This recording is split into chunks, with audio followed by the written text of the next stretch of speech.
Tonnetz 09B is a multi-channel, interactive audiovisual installation where image and sound create a dream world, abstract and diffuse, due to the permanent mutual influence.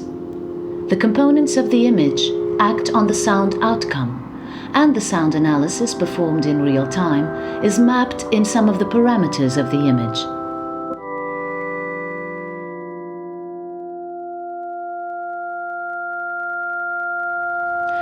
As one navigates this space, enclosed but constantly renewing, the forms presenting themselves request viewers project their own feelings and impressions in the manner of a Rorschach test, or whatever not, as if a day spent gazing and listening to the clouds.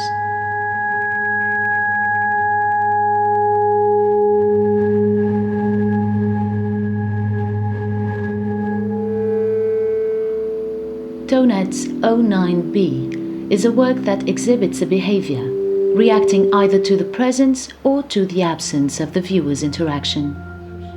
This level of autonomy enables a choice between one of two strategies: either standing by and passively watching the work in progress, or directly interfering by manipulating a joystick.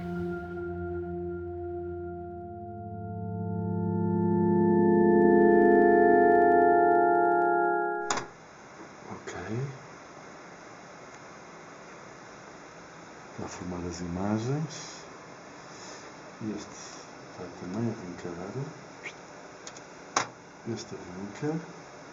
E... Ora... Posso apagar, não é?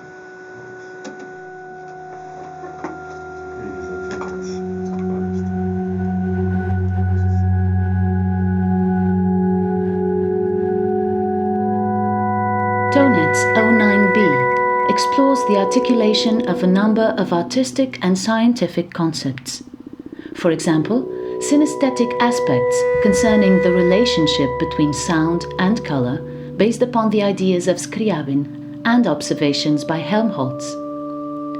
Furthermore, the possibility of information losses during data transfer in communication reveals a structural heterogeneity and functional interdependence between the various levels and elements, which convey the idea of complexity. However, this articulation of concepts also extends to the disposition of objects, sounds, and to some of the movements, as these are based on an interpretation of a tonal network as formulated by Euler in 1723, and taken by the musicologist Riemann in 1877, as well as some paths, orbits, taking Lissajous curves.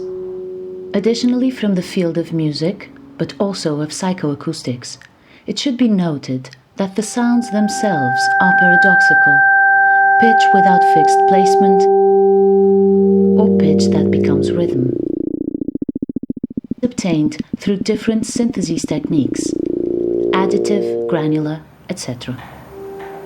Finally, the paradox of the represented space, both geocentric and anthropocentric.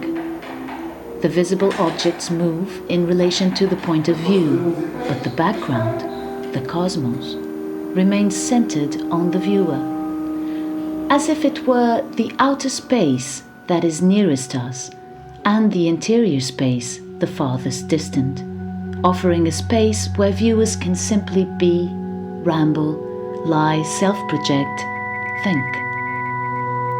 Something the author would call a space of freedom.